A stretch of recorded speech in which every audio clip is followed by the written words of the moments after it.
Imagine this. You come home after a long day, the key turns in the lock, and you step inside expecting a warm welcome. But instead, you find a trail of shredded tissues leading to the kitchen, or perhaps your favorite rug has a mysterious new stain.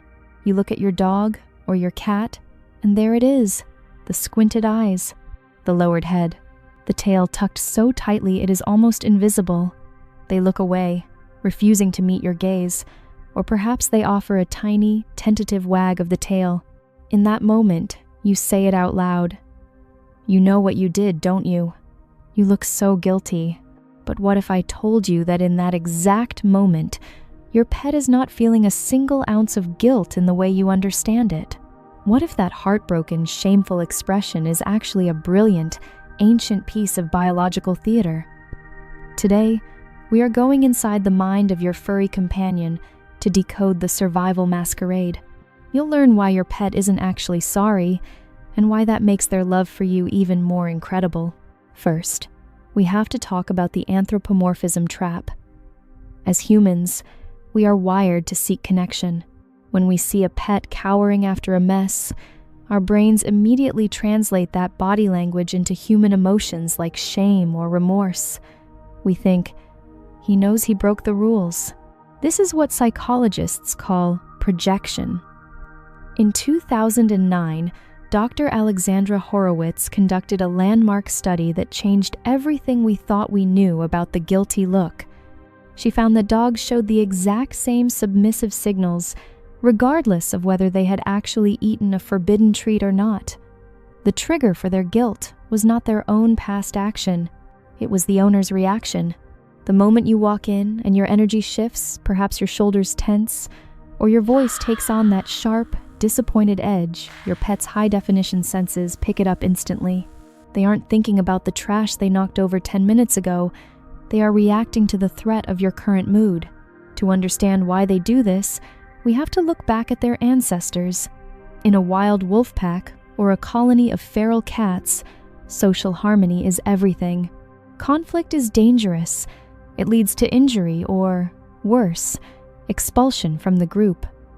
When a lower-ranking member of the pack senses tension or anger from a leader, they perform an appeasement ritual. They make themselves look small. They tuck their tails to protect their most vulnerable parts. They lick their lips and look away to signal, I am not a threat.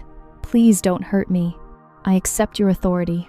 When your dog or cat does this in your living room, they are treating you as the ultimate pack leader. They aren't saying, I'm sorry I chewed your shoe.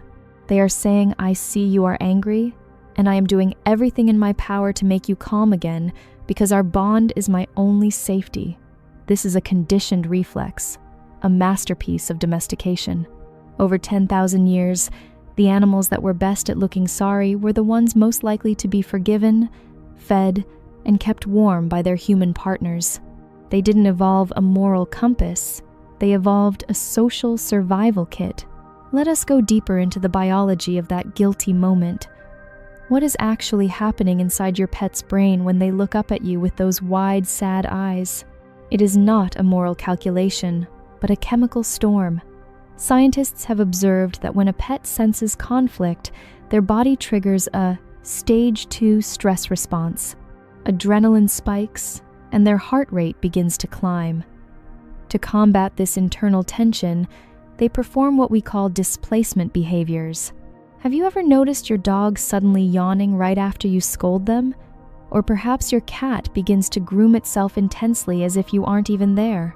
In the human world, we might see this as being dismissive or disrespectful. But in the animal kingdom, these are vital cooling mechanisms. A yawn is not a sign of boredom.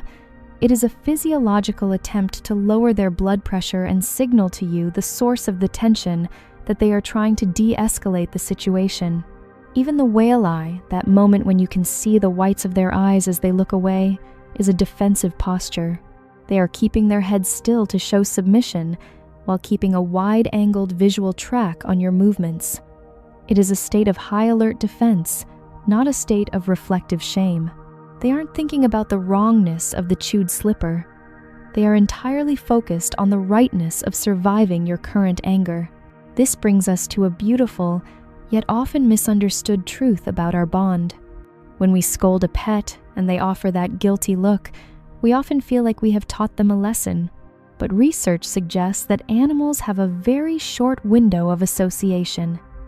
Unless you catch them in the very second they are tipping over the trash can, they don't link your anger to the mess on the floor. They link your anger to you. So, why do they keep doing it? Why does the cat scratch the sofa again tomorrow?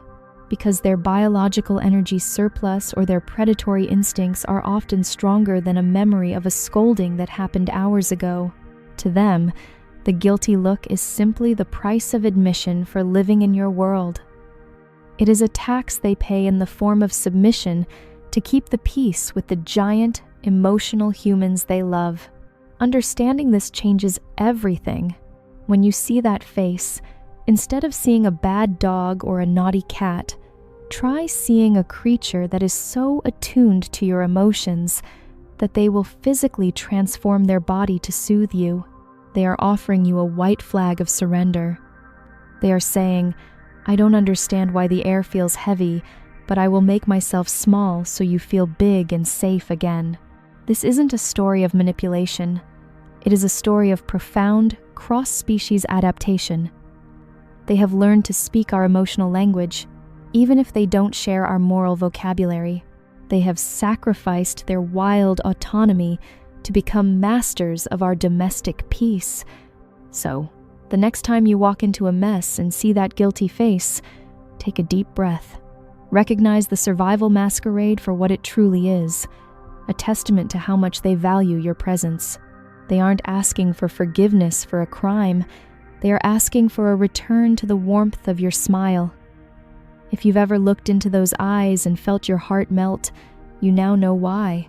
It's not just cute. It's a 10,000-year-old promise of loyalty. Thank you for being here at PawLogic Academy. If this shifted your perspective on your furry friend, please hit the like button and share this with someone who needs to hear it. Don't forget to subscribe and tell us in the comments, what is the funniest guilty face your pet has ever made?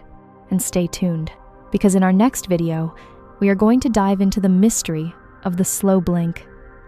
Is your cat really blowing you a kiss? Or is it something much more tactical? You won't want to miss it.